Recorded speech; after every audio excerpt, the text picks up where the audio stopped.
Hey guys, Eric with Express Garage Doors again. Another question we get quite a bit is, how can I tell if my TorqueMaster spring is broken? There's a couple different things that could cause your door to stop going up. A broken spring is probably the number one. If you just took a little bit of time to make sure it's not your opener, the power's not out, stuff like that. The first thing you can check is if the door feels extremely heavy. A garage door with functioning springs should go up very easily. You should be able to lift it with one hand. Maybe it gets stuck to the floor a little bit and you've got to give it a little oomph. This door, there's no spring tension in these springs. So this is what a door would be like with broken springs. If you've got an opener, there will be a rope handle with a little, a rope with a little red handle on it. You yank that till you hear it disconnect, and then the door should move freely without the opener involved. If the opener is attached and your door's in the down position, you're not gonna be able to pick that thing up, even if the springs are fine. So the first thing you do, you unhook the opener and you try to give it a lift. This door doesn't have any spring tension. I can still lift it because it's not a real heavy door. But it should feel like there's very little effort involved. The spring is what moves the weight of the door, not the opener. It just guides it up and down. That's the first thing I check. The second thing I check is cable tension. It won't always be super loose. It most likely will not be this loose, but if it's not kind of like a little bit loose guitar string, if it's looser than that, that's probably the problem, probably a broken spring.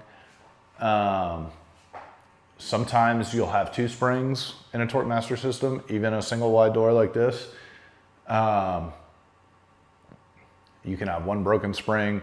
The other broken spring you can still raise the door. Another thing you can check is this tube. If it rotates freely like this, then you definitely have a broken spring. If you've got one good spring in there, it probably won't rotate like that. If one spring is broken and the other one's okay, it's probably not gonna rotate freely like that did. You may still have tension on both cables. It kind of depends. Another thing you can do, you can go to our instructional video on how to install these springs. You get a ratchet and you go try to put tension on the springs. If you wind the spring like it shows in the instructional video and it doesn't add tension to the spring, then it's a broken spring. You'll be able to act like you're adding tension, but then when you go to release tension, there's just nothing there because the spring's broken inside, it doesn't have anything to wind. Your opener struggling,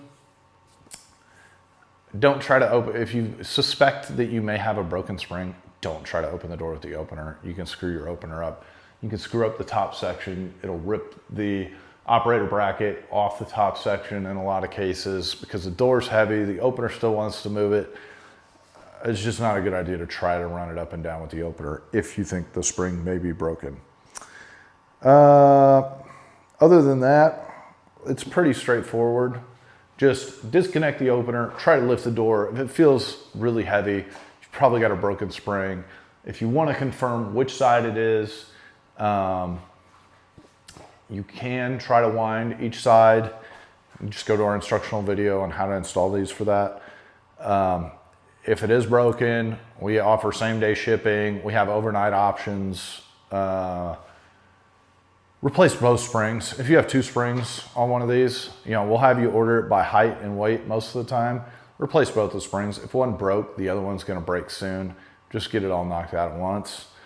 Other than that, guys, if you got any questions, comment below. We'll take care of it. Have a good one. Thank you.